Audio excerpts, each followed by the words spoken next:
Hey, are you playing Faceball 2000 for the Game Boy? Why, yes, I am playing Faceball 2000 for the Game Boy. Wow, that's so dope, Home Skillet. Mind if I join you? Not at all. Pull up a link cable and let's jam, homie. Wow, Faceball 2000, can I join? And me? And me? And us? Well, gee, fellas, that sure would be radical, but how are we supposed to do that with only one link port per system? Well, we just use our official Faceball 2000 daisy chain connectors. They came free with your Faceball 2000. Oh, of course. How could I have forgotten about the official Faceball 2000 daisy chain adapter featuring Dante from the Devil May Cry series? And Knuckles.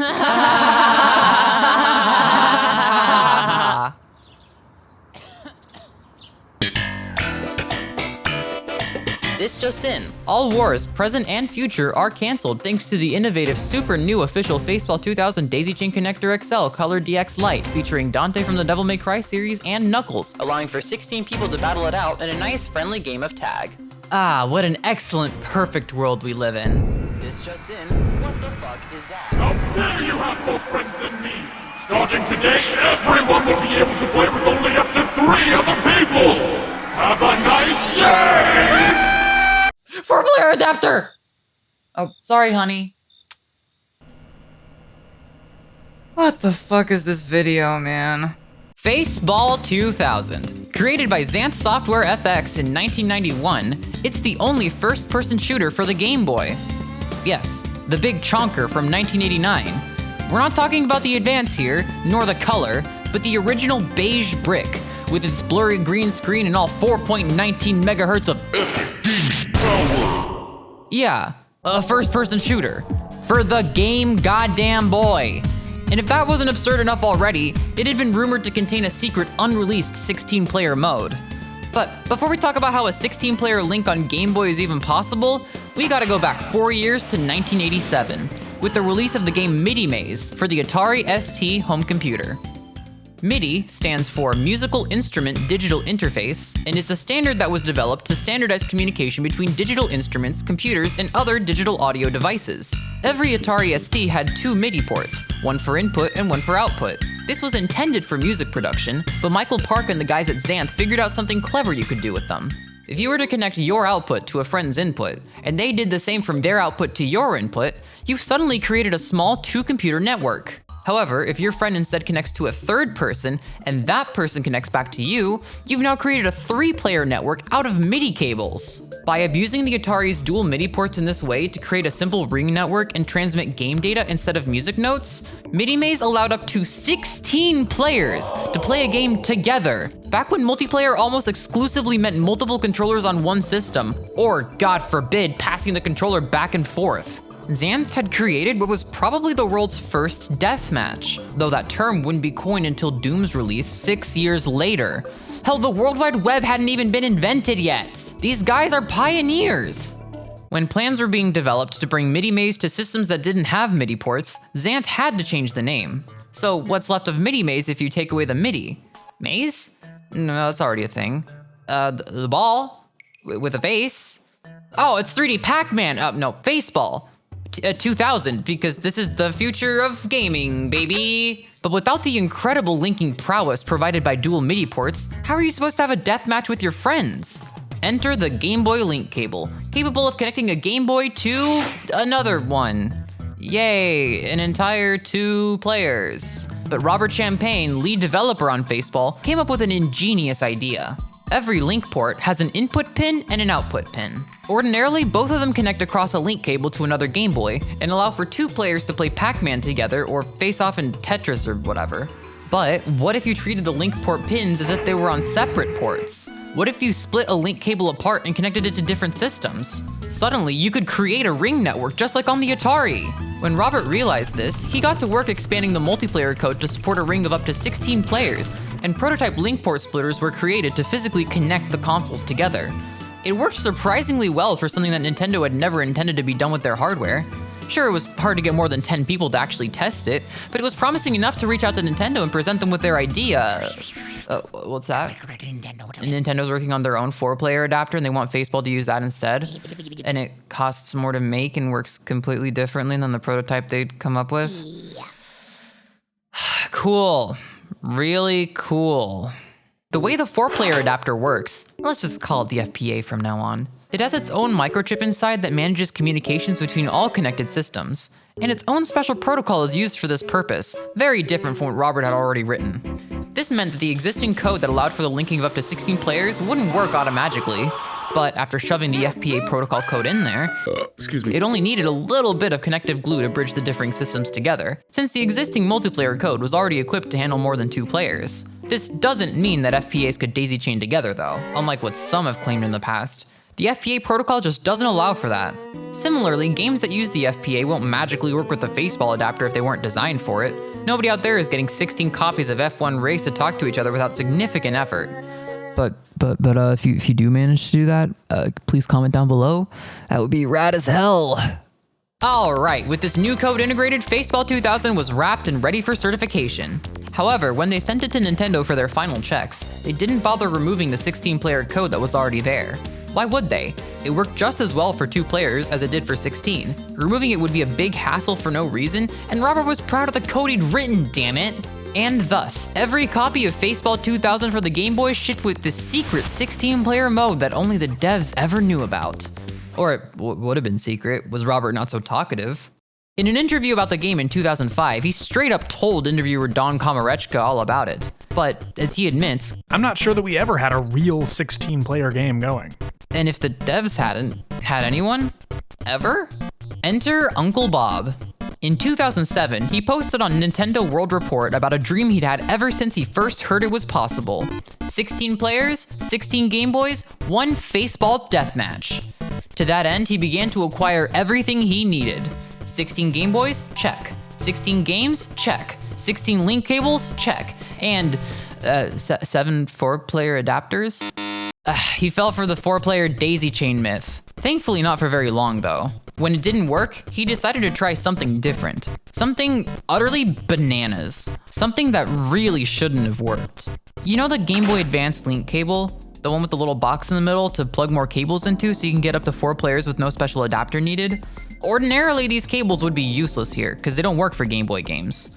Well, he figured out that if you take the small ends of 2 GBA cables and plug them into each other's boxes, then plug the big ends into 2 consoles, they work together as 1 Game Boy link cable. The reason why this works is, in my opinion, a crazy coincidence.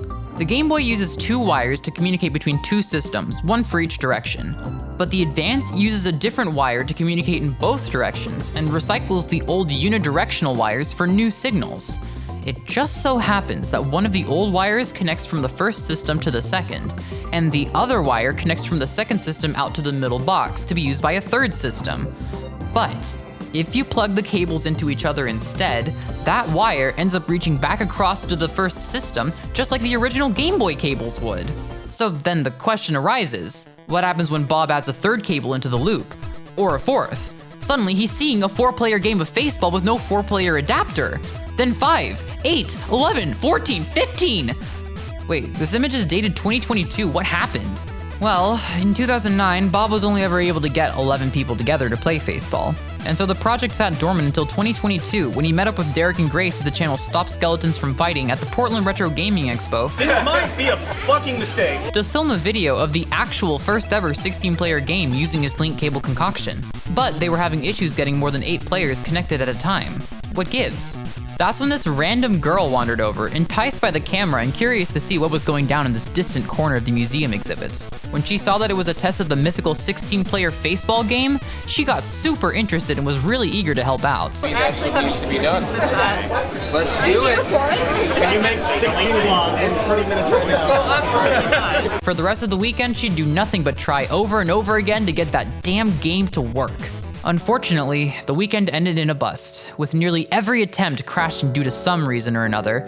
They swapped out cables, they swapped out systems, they replaced batteries, they came up with this whole system of tagging each individual part of the mess of cables and consoles in order to figure out what the weakest links were. A few games of 12 and 13 were played, but anything more inevitably fell apart. Oh yeah, that girl was me. And I nearly fell apart too! I suddenly found myself at the head of the Faceball project and was mailed 16 Game Boys, 16 copies of Faceball, and 16 link cables, and tasked with figuring out What the hell is going on with our equipment? It wasn't meant to do this in the first place. I didn't really know what I was doing. Can't believe I made it this far.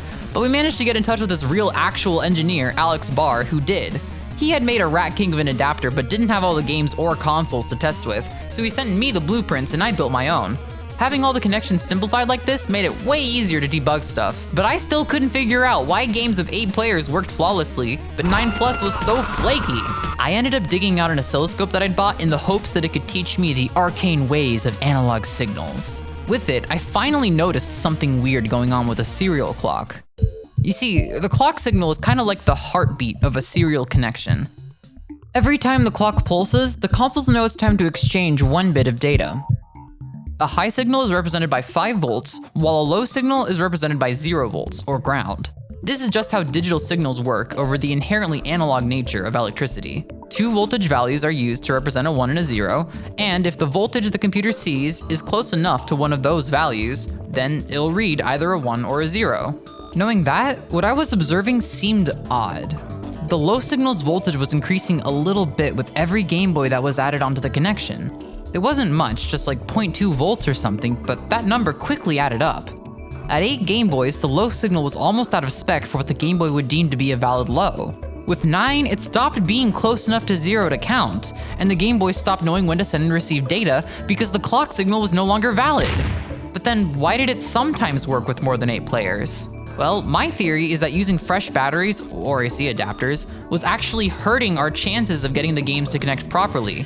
As we used the systems throughout testing and their batteries drained, they might have been able to pump out less voltage and therefore contributed less to pushing that low signal out of spec and confusing the Game Boys. Oh, 13. It's crazy, right? Usually low batteries cause problems, not fix them. When I posted my observations in our server, Alex suggested that I add something called a buffer chip. Basically, it'll take in a signal that's close enough to 0 or 5 volts and clamp it to be exactly 0 or 5 volts. Putting that right after the first Game Boy in the chain, before the others could contribute their voltages, meant that it was still close enough to work properly, and the buffer chip could forcibly clamp the voltage to the right values for the downstream systems. Suddenly, I was able to see 9, 10, 11, 12, 13, 14, 15, but not 16. 16 crashed every single time. What the hell? I thought I'd cracked it. I thought this whole thing had been blown wide open. 16 should have been possible. Robert said so. I'm not sure that we ever had a real 16-player game going. Quite honestly, it was hard to find more than 10 people to test the game at the time of development. Oh my god. They never actually tested a full game of 16 players. What if there was a bug? What if the hardware was only half of the puzzle? But hey, software was what I was better at anyway.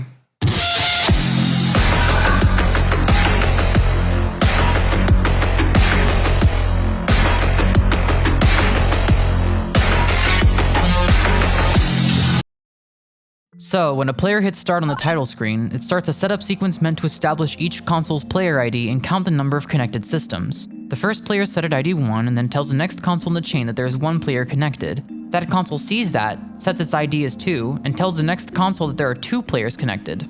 If you're using a regular link cable, then at this point, the first console receives that player count data, goes, "Oh, I already sent this, so we must be back at the start of the loop, that must be everyone," then broadcasts the total number of players down the chain so everyone is up to date on the final count. But this same setup works for any number of players in the chain, up till 16, at which point we run into a bug caused by one of the hardest problems in computer science, off by 1 errors. The way these setup commands are transmitted over the serial cable is like this. There's 1 byte for each command, with the top half representing the command ID and the bottom half representing the ID of the player that the command is coming from. Half of a byte is called a nibble. Yeah, get it? Cause byte, it nibbles like a little tiny byte. Programmers are right. Bytes are 8 bits wide and count from hexadecimal 00 to FF, or decimal 0 to 255. And nibbles are 4 bits wide, allowing for hexadecimal 0 to F, or decimal 0 to 15. Well, 0 through 15 allows for 16 distinct values, right? So why is that a problem? Well, the game starts counting player IDs at 1, which means that when player 16 tries to increment the ID that player 15 gave it, the nibbles roll over. It sets its own ID as 0 and mistakenly sends an invalid command, so player 1 freaks out because it wasn't expecting that, and the whole session locks up. Oops. Well, you know what they say, there are only 2 hard problems in computer science, cache invalidation, naming things, and off by 1 errors. Let me just fix it and test it in an emulator. Wait, no emulator can do 16-player links because that's not a thing. Either I can spend some time hacking that into one, or... yeah, Bob could just buy 16 flashcards, sure. Thankfully, I already had a cart flasher on hand, because I'm just cool like that. So writing the modified Faceball to all the carts was no problem. I plugged everything in, turned the consoles on, and after all this effort, 32 years after the game's release, 16 years after Bob began his quest... Wait, seriously? Both multiples of 16? Damn, that's crazy. And a year since I joined the globe-spanning team effort to bring this myth to life, we'd done it. 16 players on Game Boy. It was beautiful. It was glorious. It was... kind of slow, huh? It would really benefit from having the Game Boy Color's doubled clock speed. Oh, it just so happens that someone made a ROM hack which not only doubles the clock speed, but adds color. Hey, it works with the 16-player fix. Oh, but now I'm seeing all these little bugs here and there. Well, let's crush all of them and make sure things run nice and smooth. Hey, the reason the music sounds so bleepy is because the wave channel wasn't initialized, so let's actually do that. Oh, thank God my ears have stopped bleeding. Right, the game crashes if you choose an arena that's too small for the amount of players you have, so let's make sure that the list of valid arenas changes depending on how many players are connected. And the colorization is off in some places, so how about we rebuild the entire colorization system from scratch? And Super Game Boy support would be cool, so let's take a week or two and figure out how the Super Game Boy works and commission a new custom border for it, and... yeah, I ended up spending probably 2 months working on a ton of stuff beyond the scope of just making 16 players possible. Whoopsies. You can download both the full improvements and fixes hack, which we've dubbed Faceball 2000 DX, as well as a simpler version that just fixes the 16-player bug on my GitHub. The link is in the description. My buddy over at Planet Clue made the Super Game Boy border and also makes really cool videos on neat old tech and other things they're interested in, so please go check out their channel. They made a few cameo appearances in this video, so thanks Cluebert. And of course, please check out the Stop Skeletons from Fighting documentary on this whole ordeal, which goes into the history of this lost game mode and the complete story of how he brought it back to life. You know, in case you didn't come here from their video already. Looking back on the journey I took from being some rando bugging Derek at the con to becoming an integral part of the team and making history, it's crazy how much things have changed in my life because of this silly little game from 1991. Derek and Grace have become really good friends, and nowadays we just hang out with nary a Faceball in sight. I've gotten to meet so many awesome people, from legendary game developers to YouTubers and streamers to so many passionate gamers wanting to play the legendary mode and hear about how it was achieved. That's not even mentioning the fact that we know we made history by playing the first ever 16-player Game Boy game, since that bug would have stopped the devs too.